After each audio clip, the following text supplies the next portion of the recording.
बनाना है इसके ऊपर, फिर इन लाइनों को आपको मिला देना है, तो ये आपका क्यूबाइड बन जाएगा। और क्यूबाइड कक्षा 10 तक आपको मिलेगा, कक्षा 5 से लेकर के। देखिए क्यूबाइड जो होता है घनाभ, वो एक 3D शेप है। 3D शेप ना जानते हो तो जान लें, 3 डायमेंशन का आकार होता है, जिसमें लंबाई, चौड़ाई और ऊंचाई तीनों चीजें हमारी शामिल होती हैं। लंबाई भी होती है, चौड़ाई भी होती है, ऊंचाई भी होती है। बस घनाभ पे इतना ध्यान रखिएगा कि ये तीनों आपस में बराबर नहीं हो सकते। अगर दो चीजें बराबर होंगी तो तीसरी चीज आपकी बराबर नहीं होगी, ये दोनों बराबर होंगी तो वो तीसरी चीज बराबर नहीं होगी। एक घनाभ के लिए शीर्ष, किनारे और पृष्ठीय तीन चीजें क्या हैं? देखिए शीर्ष क्या होता है, अंग्रेजी में कहते हैं वर्टेक्स। ये शीर्ष हैं जहां आपकी भुजाएं मिल रही हैं। देखिए ये सब शीर्ष हैं आपके। इनको आराम से काउंट कर लीजिए, 1 2 3 4 5 6 7 और 8, तो आपके शीर्षों की संख्या हो गई 8। किनारे कितने हैं? तो किनारों का मतलब होता है कि इसको बनाने के लिए कितने भुजाओं का इस्तेमाल किया। देखिए पहले हमने 4 भुजाओं का इस्तेमाल किया, फिर हमने 4 भुजाओं किया तो 4 4 8, और फिर इनको हमने मिलाया तो 4 4 8 4 12। तो किनारे हमारे हो गए 12, जितनी भुजाओं का इस्तेमाल है। पृष्ठ क्या है? जैसे पृष्ठ आप चित्र में ना समझा पावे तो एक कमरे में बच्चों को समझा सकते हैं। देखिए कमरे में 4 दीवारें होती हैं, 4 पृष्ठ हो गए। कितने हो गए? 4 पृष्ठ। एक छत है, 5वां पृष्ठ हो गया, और एक जमीन है, 6 पृष्ठ हो गए घनाभ के लिए। तो जब घनाभ की लिखने की बारी आएगी तो उसका जो पृष्ठ है उसकी संख्या हो गई आपकी 6। तो याद कर लीजिए, शीर्ष की संख्या 8, किनारे 12 और पृष्ठों की संख्या 6।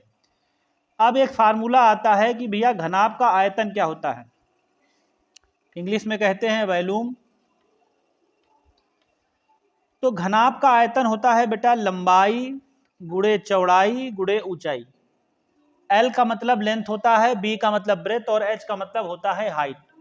ये आयतन का फार्मूला है आपका, लंबाई गुणे चौड़ाई गुणे ऊंचाई। अब मान लो कोई कह दे कि इसका मात्रक कैसे निकालोगे, यूनिट।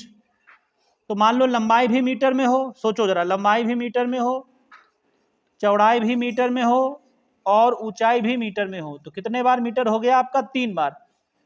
तो इसको लिखा जाता है घन मीटर। इसे क्या लिखा जाता है? घन मीटर।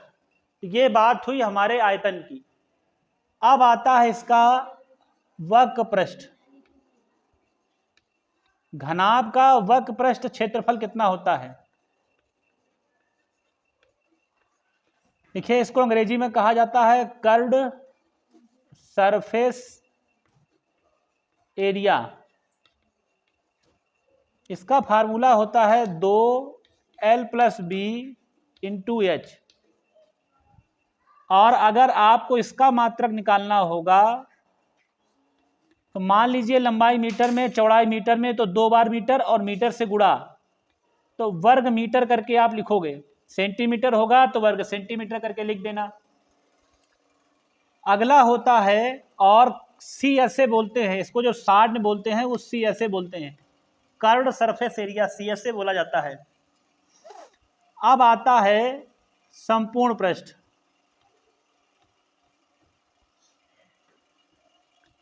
संपूर्ण पृष्ठ क्षेत्रफल कैसे निकाला जाता है? संपूर्ण पृष्ठ क्षेत्रफल को बोलते हैं टोटल सरफेस एरिया। इसको शार्ट में कहा जाता है TSA, और इसका फार्मूला होता है 2LB BH + HL। ये फार्मूला है 2LB + BH + HL।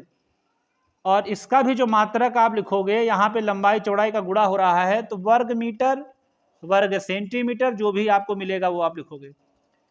लास्ट है विकर्ण, अंग्रेजी में कहते हैं डायगोनल। विकर्ण जो है, घनाभ में सबसे लंबी चीज कैसे रखी जा सकती है मैं बताता हूं। जैसे हमारा एक कमरा है तो सबसे लंबी चीज कैसे रखोगे, वही विकर्ण है इसका। उस कोने से, कमरे के उस कोने से लेके कमरे का उस कोना ऊपर तक। अरे बॉक्स में पेंसिल रखे हो ना, तो बॉक्स में पेंसिल सीधी सीधी नहीं आती, तो हम लोग उसको तिरछी करके रखते हैं, उसका डायगोनल बना देते हैं। डायगोनल का फार्मूला होता है √L² B² और H²। और इसका जो मात्रक होता है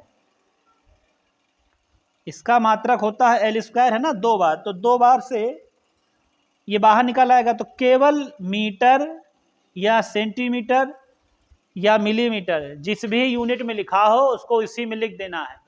आपको अगर वीडियो अच्छा लगे तो मुझे फॉलो करें, मुझे सब्सक्राइब करें। मैं आलोक कुमार तिवारी, बहुत बहुत धन्यवाद।